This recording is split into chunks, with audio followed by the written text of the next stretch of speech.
We had the Houston Roughnecks over the Orlando Guardians with the final score 33-12. My goodness. This one was something else, Goggin. Did you watch this one? Were you able to keep up with it? Did you turn it off at any point? I caught some of this. I did. I caught enough to know that my Houston Roughnecks pick was set in stone, right? I liked this a lot. I got to say, Houston, fantastic logo. All right. I like what they did there. The Guardians, I like their color scheme. I like their uniforms, but I do not like their product on the field. All right. And I wanted to stay away from touching the Orlando squad. Orlando, the Paxton Lynch, I just couldn't believe in him. I couldn't fathom putting a dollar bill nonetheless on Paxton Lynch. Well, Goggin, this is kind of an interesting thing. Paxton Lynch is the first man and to ever be benched in an NFL, XFL, and USFL game. And he was the first guy benched in the XFL at quarterback.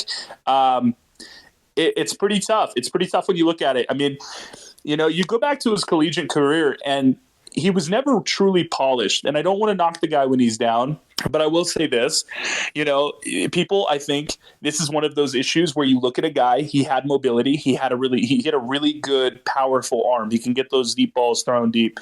The problem is they fell in love with his size, the fact that he's almost 6'7", practically, 6'7". I mean, he's huge, and he still had speed to him, but he was never a first-round pick in the NFL draft. He was never a first-round talent. He's a later round that maybe could develop. We're seeing him try to develop in these other leagues, and it's not working for him. But yeah, man, we talked about this game in the preview. I was wrong. I believed that he would be, more developed, more able to adapt, ready to play. And yeah, I was wrong completely on this one.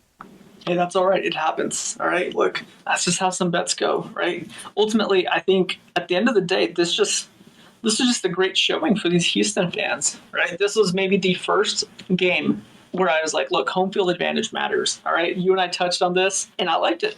I think Houston's got a good team. They have Cole McDonald as their backup quarterback option, right? He came in, got a rushing touchdown yesterday as well. Gotta love to see that out here as a Honolulu, University of Hawaii fan myself. But yeah, I think that was it. I think the takeaway was just Houston showed up, Orlando didn't. But this is just week one, right? So they're going to go back to the drawing board, and we'll see what they can do.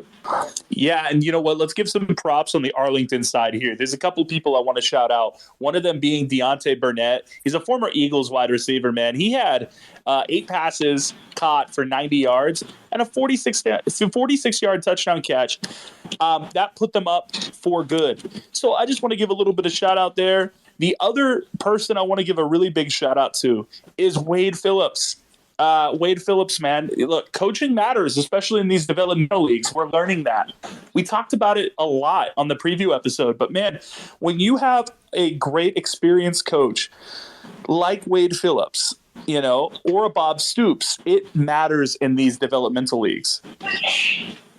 Well, look, we've seen coaching experience we saw it in the Super Bowl, right? We saw the second half, Andy Reid and his experienced staff take over the game.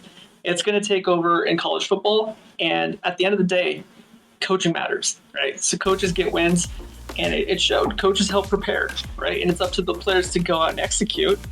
But yeah, this was just a beautiful showing by Houston.